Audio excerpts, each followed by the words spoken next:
I'm Ryan Lightfoot-Brown, research analyst at Fund Calibre. We're joined today by Ben Edwards, manager of the elite-rated BlackRock corporate bond fund.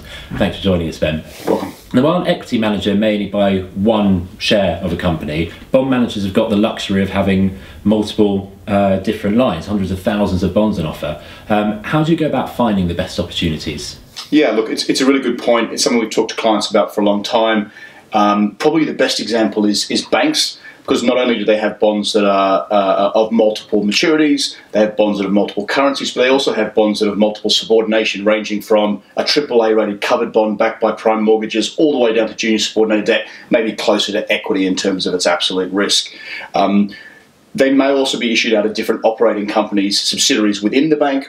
All of those bonds are going to have different interests to pay to clients to compensate them for the different risks that they're taking on.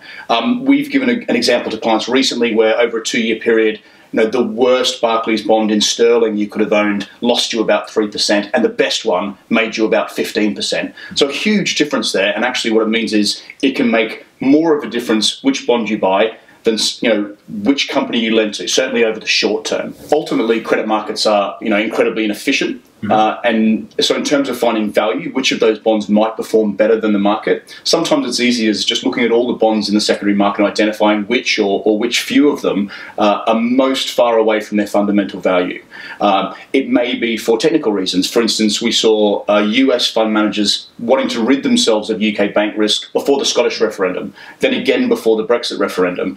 We're starting to see that come back into the market now, and they just don't want to be caught with risk that potentially they don't understand. That's an opportunity for us if we can be a little bit more long term. It may be from a regulatory point of view.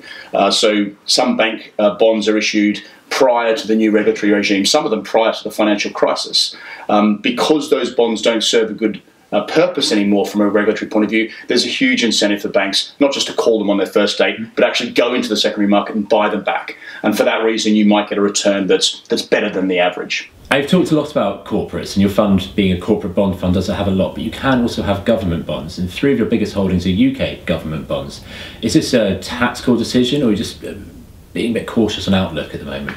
So the simple answer is yes. We've been cautious for most of the year. We've had a fairly clear view that some combination of increasing US rates, a stronger US dollar, and global quantitative easing programs that are either about to come to an end, or in fact in some cases being unwound, which is the case with the US, would cause global financial conditions to tighten, and that would be a headwind ultimately for the global economy and for risk assets, whether or not that's credit spreads or whether or not it's equities. And that's broadly exactly what we've seen.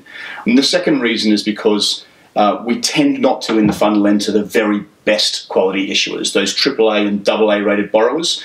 They're very, very safe financially, but because they're very safe, they don't pay very much, and our investors can't make very much from lending to them above and beyond governments.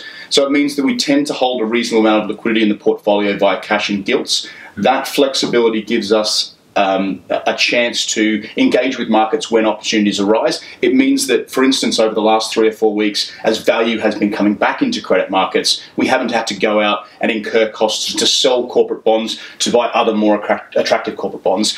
We can interact with value where we see it, whether or not it's in the secondary market, or in fact whether or not it comes via new primary markets. And also in your top 10, you've got a Tesco property bond.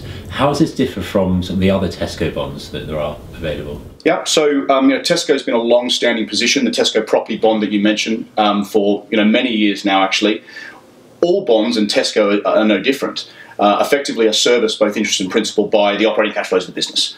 The Tesco property bonds differ a little, in that effectively you're being paid back both principal and interest via long contracted lease payments from Tesco to the structure, effectively rent. For Tesco Extras, superstores, and in the case of the one we own, a large distribution centre on the M1. What that means in practice is that in all normal scenarios, they're identical in terms of credit risk. We rely on Tesco doing exactly what they've said they're going to, but what it can also mean is that in a worst case scenario, and one that we don't expect, were Tesco to not be able to pay back their debts, were they to move into bankruptcy, we'd have that additional security of those properties to sell and increase the recovery value that we're likely to get. The other nice thing about those bonds is that much like all of our mortgages, it's not just an interest payment and then a bullet at maturity. We actually get a little bit of the principal back every quarter with the interest payments. What that means is not just is the security staying reasonably static, or in fact going up with inflation and the valuation of the property market, but the debt is coming down. So the security itself is becoming better value over time. That Tesco property bond that's been in there for a number of years, even over the period where we all know Tesco had some operational and some accounting issues, which saw those bonds downgraded from investment grade to high yield. Those bonds have generated about 6% per annum over the last 5 years, including that period. And actually that 6% beats both the sterling investment grade and the sterling high yield market. So it's been a pretty good investment for us. With the US raising interest rates and the UK potentially and starting to do the same, where are you finding the best opportunities at the moment? So I'd make the point that yes, US rates have been increasing, but the rest of the developed world's policy rates haven't. It's been long our view that the Bank of England, the Bank of Japan, the ECB are unlikely to get far away from where they are before the economic and monetary cycle turns, and we actually start talking more about cutting rates than increasing them. In fact, the last few weeks we've been talking about how far we think the Fed can actually get before they're going to need to pause in their current cycle. As far as the Bank of England specifically, I appreciate that were we to move through the parliamentary vote with relative ease, I don't think that that's a given. Were we to move to transition, the Bank of England would very much like to hike rates in the first part of next year. But I think at that point we then end up with something that we haven't had for a long time, which is a data-dependent central bank in the UK. And in my view, the UK economy, even in transition, but without understanding what future trade will look like, what the end state will be, is unlikely to warrant large increases in bank rate from where we are, and in fact probably can't withstand much higher rates given the amount of debt that's been accumulated since the prior crisis. So what that does in terms of opportunities is thrown up an interesting quirk, if you like, as the US is hiking without the rest of the developed world.